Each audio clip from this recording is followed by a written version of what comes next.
Donc, B'ezrat Hashem, on reprend donc notre avancée dans le Chok HaEmuna. On est le 14 Cheshvan dans le cycle annuel. Et on commence tout de suite le jardin de la foi des allusions. Plus tard dans le livre B'ezrat Hashem, on va expliquer comment, avec l'aide du ciel, comprendre. Le Rav va nous amener plusieurs fondements. Comment pouvoir interpréter correctement les allusions d'Akadosh Baruch Hu qui sont dans chaque événement de ce monde-là. Chaque chose de cette vie, chaque instant, c'est des allusions d'Akadosh Baruch Hu à décrypter. On va, B'ezrat Hashem, au fur et à mesure du livre, apprendre comment décrypter, c'est avoir des clés de décryptage des allusions d'Akadosh Baruch Hu.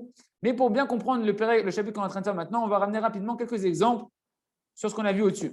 Par exemple, les douleurs dans les pieds dont on a parlé hier. À quoi ça peut faire référence? C'est quoi les allusions Hashem qui peuvent faire dans les douleurs dans les pieds? Là, Emouna, à la fois, elle est appelée pied. D'où on voit ça? C'est marqué chez Aléa, la Torah Kula. Toute la Torah, elle tient sur le pied. Comme il a dit Habakkuk, il a mis toutes les mitzvot sur un pied. Al-Regal Achat, Tzadik Be'emunato Yahiel, le Tzadik qui ira par sa Emouna. Tout ça, c'est mis sur un pied, il a dit Habakkuk. Donc le pied fait référence à la Emouna. L'orgueil fait aussi référence au pied. On voit dans Tehillim 36, c'est marqué, David Amelech, il dit ne conduis pas mon pied dans l'orgueil. Donc les douleurs des pieds peuvent faire référence aussi à l'orgueil. L'argent, elle est aussi appelée le pied. Comme c'est marqué avec Korach, il s'est fait engloutir avec toutes les richesses qui étaient à leurs pieds. Donc tu vois que l'argent, c'est aussi référence au pied. La Gemara nous dit d'ailleurs à ce sujet, sur Korach, sur ce verset-là, que ça fait allusion à l'argent d'un homme qui tient à ses pieds, qui fait tenir les pieds d'un homme. Un homme, il tient grâce à ses pieds et puis il cache toujours l'argent à côté de ses pieds dans son lit. Il n'arrive pas qu'on lui. Mais qu'il soit, en tout cas, on voit que l'argent fait référence aux pieds dans ce verset-là. C'est marqué dans ma Séref Sachim, page 119, oui. Ça fait référence aussi au Lachon Hara. Les pieds font référence au Lachon Hara, comme c'est marqué. L'oragal al-leshono, il n'a pas trébuché sur sa langue, ou il n'a pas piétiné sa langue. D'accord? Donc on voit que le mot qui fait référence au Lachon Hara, il y a aussi le mot pied là-bas. La femme aussi, elle fait référence au pied. Parce que toute la réussite d'un homme et sa maison, elle tient sur un pied qui est la femme. Comme c'est marqué dans Shmuel, Aleph Bet, c'est marqué là-bas, Raglé Chassida Ishmor, il préservera les pieds de ses chassidim. Et là-bas, ces Chachamim disent à quoi on fait allusion? On fait allusion à la femme. Donc, qu'est-ce qu'on voit ici? Quelqu'un qui a des douleurs aux pieds concrètement, au lieu d'accuser ses chaussures, ou la marque de chaussures qu'il a, ou le cordonnier, il faut qu'il s'introspecte. Et il se peut véritablement que ces douleurs, elles proviennent du fait qu'il a peut-être manqué de respect à sa femme, peut-être parce qu'il a une faiblesse en ce moment dans sa foi, dans sa émouna, ou bien peut-être qu'il est rempli d'orgueil tout simplement, ou bien qu'il a l'habitude de parler du Lachon Hara, ou bien qu'il trébuche dans des sujets d'argent. Il fait du vol sans s'en rendre compte, ou il s'en rend compte, mais il ne veut pas s'en rendre compte. Peut-être qu'il est dans les maasrot, le maaser, il ne donne pas comme il faut. Il essaie de se dire, bon, ça, je ne donne pas, ça, c'est bon, ça s'arrange pas, si on ne s'arrange pas là.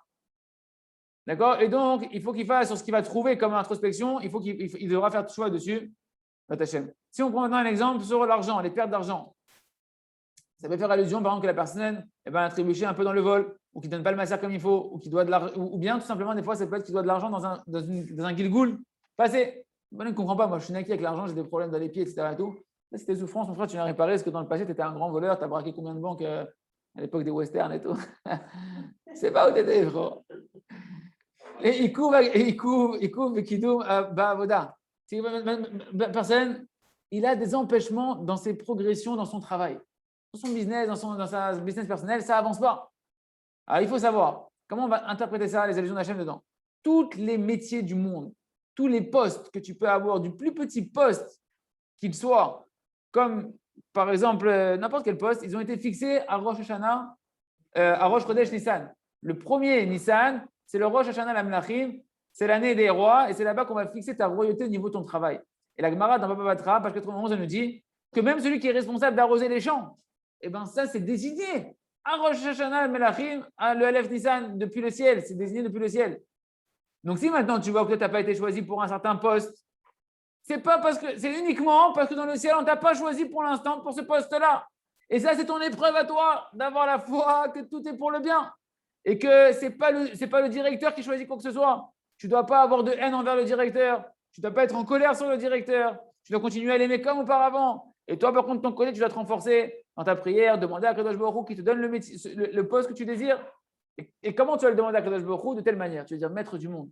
Si c'est bien pour moi, que maintenant je prenne ce poste-là, ce nouveau poste, donne-le-moi maintenant, Ribono Shel Olam, et que je puisse réussir dedans. parce que tout est entre tes mains. Mais si ce n'est pas ta volonté, Akadosh Baruch Hu, que je reçois ce poste-là, alors aide-moi, Akadosh Baruch Hu, à rester dans la place dans laquelle je suis maintenant, à réussir là où je suis maintenant et à rester heureux de ma part. Baruch Hashem, voilà des exemples extraordinaires, comment commencer à interpréter les allusions qu'Hachem nous fait tous les jours avec les lunettes de la vie en rose, qui sont les lunettes de la Emouna. On continue avec le jardin des louanges, les plus grandes bontés d'Akadosh Baruch Hu. Bon, accrochez-vous, là c'est les lunettes de la Emouna de Rabbi Nachman. Donc Rabbeinu Akadosh est dit dans la Torah 65. C'est la fameuse Torah où là-bas il dit qu'il n'y a pas de mal dans ce monde, Rabbeinu. Et là-bas c'est marqué, sache que cette dimension-là, hein, la dimension de Echad, que Hachem il est un. Écoute Israël, Hachem introduit, Hachem est un. La dimension que Hachem il est un, c'est la dimension du but pour lequel Hachem il a créé le monde. Comme c'est marqué dans Zecharia, chapitre 14, ce jour-là, Hachem il sera un et son nom il sera un, comme on dit à la fin de l'année Shabbat. C'est quoi ce jour-là? De quoi on fait référence ce jour-là? C'est référence au but de la création quand on arrivera à la venue du Mashiach. Ce but où là-bas, on verra que tout est pour le bien, que tout est bon, qu'Hachem il est que bon, que tout est que un seul but. C'est que tout le monde il est dirigé par un seul but qui est que Hachem il est que bon, il fait que les choses par bonté. Comme nos sages de Marboni ont dit sur ce verset-là dans la Gemara Psachim, page 50, ça veut dire quoi? Que ce jour-là, Hachem il sera un et son nom il sera un. Quoi? Aujourd'hui, le nom d'Hachem il n'est pas un. Non, ce qu'on veut te dire, c'est que dans ce monde-là, avant la venue du Mashiach, eh ben, sur les mauvaises nouvelles, on bénit à Kadosh Baruch qu'il est un juge de vérité. Tandis que sur les bonnes nouvelles, on fait une autre bénédiction. Donc il y a deux bénédictions. Hachem, il n'est pas un. Il y a une deuxième bénédiction qu'on fait à Hachem sur les bonnes nouvelles, que là, il est bon, il fait le bien. Mais lorsque Mashiach il va venir, à ce moment-là, sur tous les événements qui se sont passés, qui se passent et qui se passeront, on ne dira qu'une seule chose, on ne fera qu'une seule bénédiction à Hachem, parce qu'on décèlera l'unique but qu'il y avait avec Kadosh Baruch dans chaque chose qui se passait. On dira Hachem, béni sois-tu qui est bon et qui fait le bien. Même sur les pires choses qu'on a vécues dans notre vie. Il se trouve donc, en réalité, nous dit Rabbi Nachman, que cette dimension de l'unité d'Hachem, c'est la dimension du but de la création qui est que la bonté, qui est le but où là-bas, tout est bon là-bas, que même toutes les souffrances et les détresses et les mauvaises choses qu'un homme traverse dans sa vie, que Dieu nous en préserve. S'il regarde là-bas le but qui se cache là-bas derrière tout ça, il verra qu'en réalité, ils ne sont pas du tout des mauvaises choses. Bichlal, ce n'est pas du tout des mauvaises choses. Car en réalité, ce sont des grandes bontés d'Akadosh Baruch Hu. Ce que nous on appelle des souffrances, c'est des grandes bontés d'Akadosh Baruch Hu. Parce que c'est une certitude, nous dit Rabbi Nachman, que toutes les souffrances, elles viennent uniquement d'une intention bonne d'Akadosh Baruch Hu dans un bien qui est dirigé pour nous individuellement. Pas un bien genre pour la collectivité, je souffre, je suis le martyr de la collectivité. Non, non. Un bien pour ton bien à toi. Soit pour le ramener, pour le rappeler qu'il doit revenir du tchouva à son niveau à lui, dans la tchouva qui lui est individuelle à lui, qu'il doit réparer dans cette vie-là. Soit pour effacer des fautes qu'il n'a pas réussi encore à effacer. Si c'est ainsi, les souffrances sont une grande bonté, nous dit Rabbi Nachman. Tovot gdolot. Parce que l'intention d'Akadosh Baruch Hu, elle est évidemment uniquement pour le bien. Il se trouve donc, il répète Rabbi Nachman encore une fois, que toutes les mauvaises choses, toutes les souffrances qu'un ami peut avoir, que Dieu nous en préserve, on n'en veut pas, nous, on ne les demande pas a priori. Mais s'il regarde, une fois qu'elles sont arrivées sur lui, le but pour lequel elles ont été envoyées et à quel but elles doivent l'amener, c'est-à-dire qu'il regarde en fait, c'est quoi le but? L'intention d'Hachem qui est cachée dedans, il ne ressentira aucune souffrance. Au contraire, il se remplira de joie, de la grandeur de la bonté qu'il verra lorsqu'il cherchera le but pour lequel ces souffrances ont été envoyées. Fin de citation de l'écouter Moharan. Le Rav me dit, regardez bien, prêtez attention à ce que Rabbeinu Akadosh il écrit ici, que toutes les souffrances sont des grandes bontés. Pas des bontés stam, des grandes bontés. Par exemple, c'est-à-dire quoi? Quand Akadosh Baruch Hu il donne $1000, $100,000 à une personne, ça s'appelle une bonté stam. Mais quand Akadosh Baruch Hu il retire $1 million à quelqu'un, ça s'appelle une grande bonté. Simplement, on n'a pas l'intérêt de comprendre ça. Bon, je vous rassure, le doctorat Rabbi Nachman dit que par le fait qu'on travaille sa émouna, eh ben, on peut attirer la miséricorde d'Hachem comme nous on la comprend. C'est-à-dire que Kipchuto, nous, quand on comprend, c'est qu'on veut $1 million. Eh ben, quelqu'un qui répare sa émouna, il dit Rabbi Nachman, c'est ça Israël. Israël, c'est il vous donnera à vous la miséricorde de pouvoir attirer les choses comme vous voulez, mais ça, il faut de la émouna. Donc, il faut continuer, mes amis, à avancer dans le Chaka émouna. Et entre-temps, savoir que les souffrances qu'on a, ce sont des grandes montées à Kadosh Baruch Hu. On continue avec la traversation des forêts pour faire une merci à Hachem, quoi qu'il arrive aujourd'hui, notre heure d'Itbod des doutes.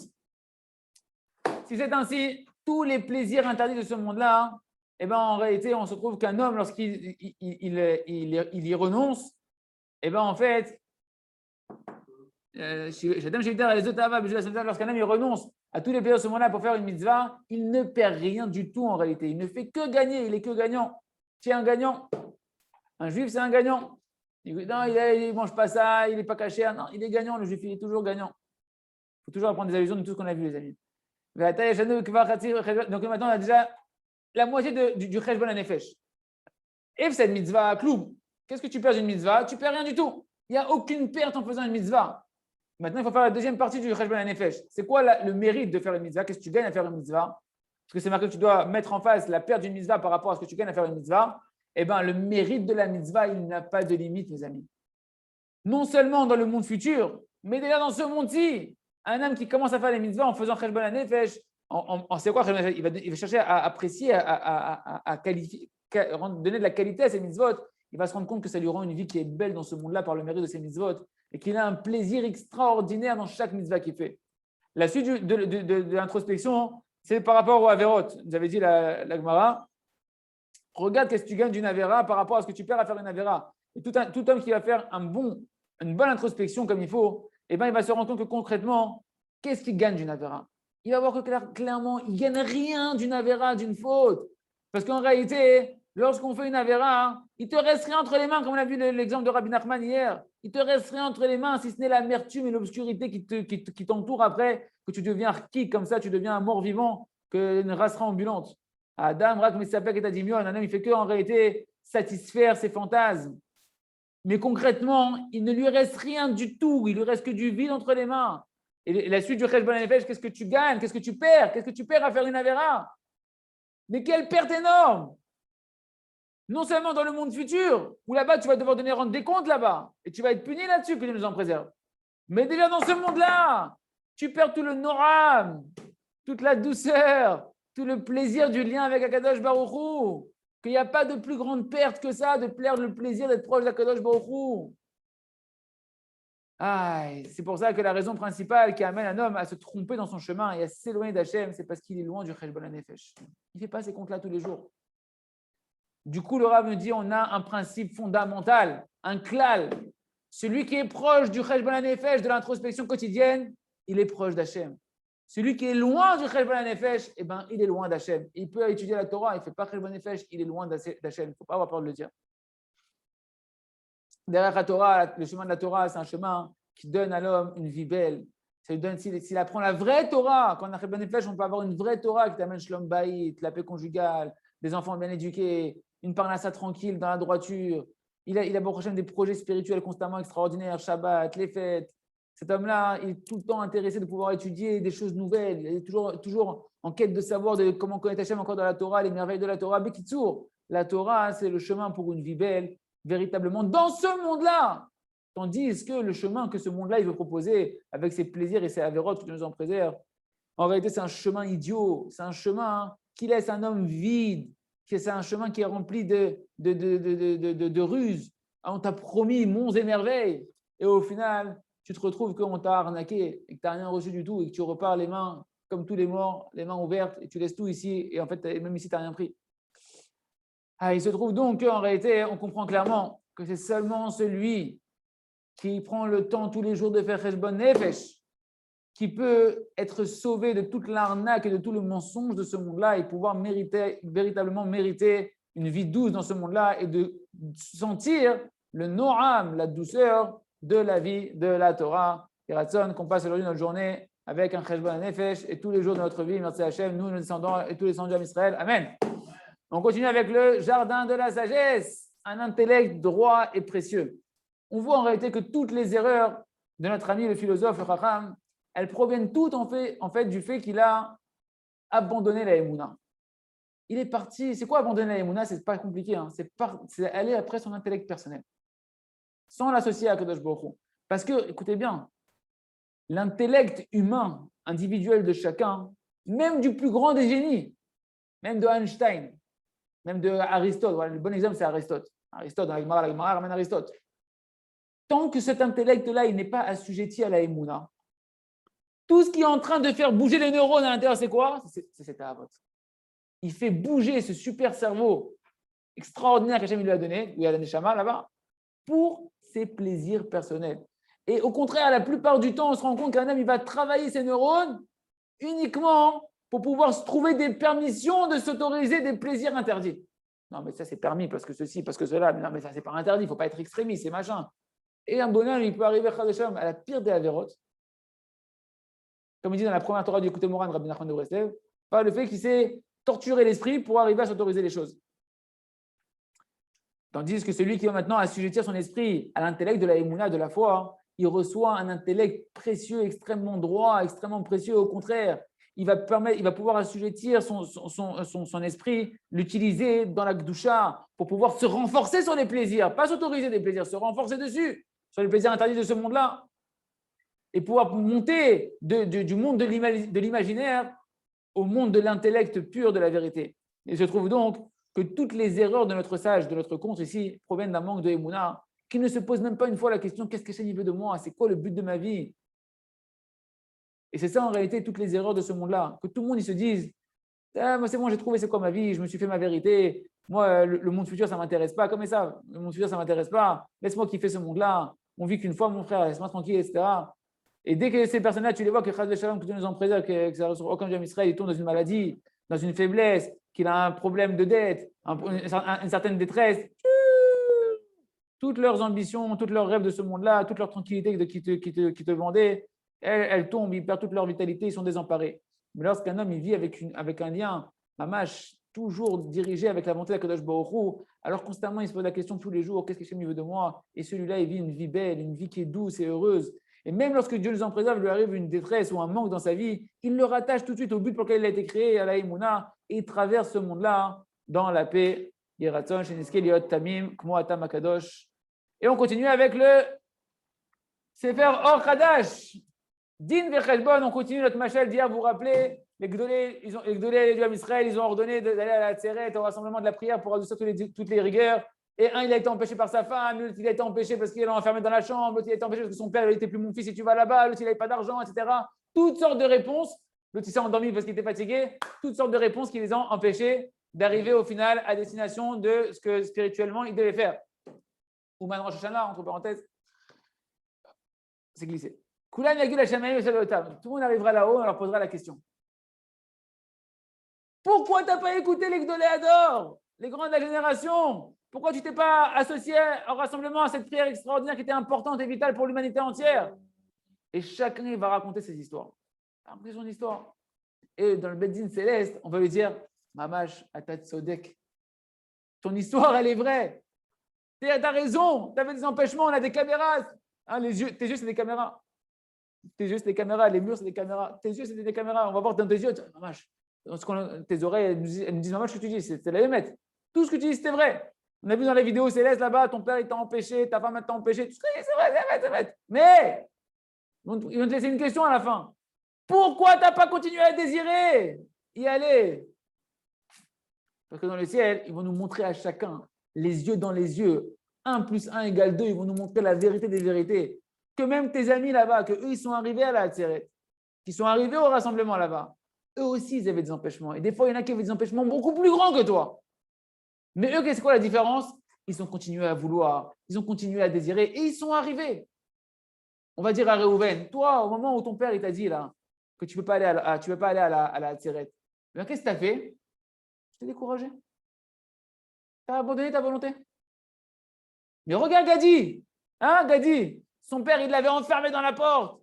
Il n'avait aucune possibilité de sortir de cette chambre. Mais lui, il s'est assis dans la porte, derrière la porte, et il a prié, il a désiré, il a voulu. Et puis Tom, son père, il est revenu, il a changé. Il dit, c'est quoi mon fils? Je ne sais pas ce qui s'est passé. Et on y va ensemble. Et son père, il est parti avec lui à la Tzeret. Comment t'expliques ça? Parce qu'il a voulu. Ah! Il dit, moi-même, je vais t'emmener là-bas. Non, je vais t'emmener, mon fils, c'est moi qui vais t'emmener. Lorsqu'un homme, il a de la volonté, non seulement qu'il brise les empêchements, écoutez bien, c'est la vérité des vérités. Non seulement qu'un homme qui a de la volonté, il brise tous les empêchements. Mais les empêchements, ils se transforment et deviennent une aide pour lui. J'ai fait un jeu de mots pour un de nos amis. La menia, l'empêchement, il devient une ne'ima, une douceur. C'est les mêmes mots. Celui qui l'a empêché, il devient son aide. Ta femme, elle t'empêche, ezer kenegdo. Si tu es méritant, sais, qui est contre toi va devenir ton aide. Et c'est la vérité des vérités. Celui qui t'empêche, si tu continues à vouloir, celui qui Hachem il a envoyé pour t'empêcher, c'est lui qui va devenir ton meilleur allié. Mais pas, on ne te demande pas de lui fracasser la tête. Toi, tu dois avec Hachem. Pas qu'avec Hachem, tu désires, tu veux. Shimon, toi, hein, ta femme, elle t'a un peu crié dessus. Ça y est, Yehou, je désespoir, t'as abandonné, je ne vais pas, Ouman, c'est mort, je ne veux pas, etc. Mais regarde ton ami Naftali. Sa femme, elle l'a empêché, elle l'a menacé de divorcer. Elle lui a dit si tu sors d'ici, je te coupe la tête. Mais lui, qu'est-ce qu'il a dit? Il a dit Kanishti. Mais dans la chambre, qu'est-ce qu'il a fait? Hachem, je vais aller, je sais que c'est ta volonté, je vais aller à Kadosh Baruch Hu. Et au final, sa femme, tournez. Elle dit c'est quoi, chérie, je te prépare le sac, vas-y, tiens, je te prépare l'argent, vas-y, on y va, vas-y, bracha, aslacha. C'est des choses, messieurs, que celui qui fait ce travail, il le voit dans sa vie vraiment, Kipchuto. Je témoigne, c'est Kipchuto. Et on va dire à chacun, c'est vrai que tu as désiré, tu as voulu y aller à la base. Ok, on t'a empêché, tu as voulu y aller à la base. Mais ta volonté, elle était faible, elle était petite. Avec le plus petit empêchement, tu as abandonné ta volonté. Et quand tu as abandonné ta volonté, c'est fini. L'histoire, elle est enterrée. Tu n'as pas pu aller à la destination et à ce que tu devais faire véritablement quand tu es toi dans le ciel. Mais ton ami, il a eu même des empêchements plus grands que toi. Et même des fois, il y a des situations où c'était impossible. Logiquement, c'était impossible qu'il y arrive à la destination du rassemblement. Mais il n'a pas abandonné sa volonté. Et sa volonté, elle était forte et puissante et véritable. Et malgré tous les empêchements qu'il avait devant lui, qui étaient beaucoup plus grands que les tiens, et on va te montrer qui était plus grand. Pas genre, on va te dire. On va te montrer, on va te mettre dans la peau, on va te mettre dans l'histoire. Tu vas voir, tu dis, c'est fou. Il s'est battu devant un tel empêchement. C'est pas possible, un truc pareil. On va te montrer qu'est-ce qui a changé l'histoire. Sa volonté, plus l'empêchement était grand, et plus il renforçait la volonté. Et il a désiré véritablement, et c'est pour ça qu'il a pu arriver. Il n'a pas défoncé sa femme, hein. Il n'a pas défoncé son père, il n'a pas défoncé personne, ni avec la parole, ni avec... Non, il a désiré dans son cœur. Il a laissé la Emouna faire les choses, qu'Akadosh Baruch Hu il fasse les choses. Il a vu que c'était dur, alors il a continué à vouloir. Et plus c'était dur, plus il renforçait la volonté. Il cherchait pas comment on dit en hébreu, il cherchait pas des tiroutim. Il ne trouvait pas des raisons de se rendre quitte. C'est bon, je ne peux pas. C'est impossible pour moi. Il ne s'est pas dit, c'est bon, laisse-moi tranquille, c'est dur pour moi, c'est pas pour moi, je ne peux pas. Non, il a voulu véritablement, il est arrivé. Et même si tu me dis qu'il y en a un autre, il n'est pas arrivé au final. Mais dans le ciel, il est considéré comme s'il était arrivé. Parce que lui, il a fait sa part. Il a fait, et on va lui montrer que Mamash, véritablement, il a fait le Ratan Hashem Bishlemut. Parce que si sa volonté a été forte, Mamash se contentait de lui, c'est ce qu'il a fait. Et on va te dire à toi, si simplement tu avais voulu, tu avais continué à vouloir, tu ne sais pas où tu serais arrivé. Et ça, c'est vrai pour tous les niveaux spirituels, messieurs. On ne sait pas où on peut arriver. Le Rav a dit, il y a des ascenseurs qui nous attendent. Quand quelqu'un il cherche à vouloir, il continue à vouloir, il y a des ascenseurs qui t'attendent. Tu dis, non, mais moi, je me connais, je ne peux pas. Mais tu ne te connais pas. Tu ne connais pas Hachem.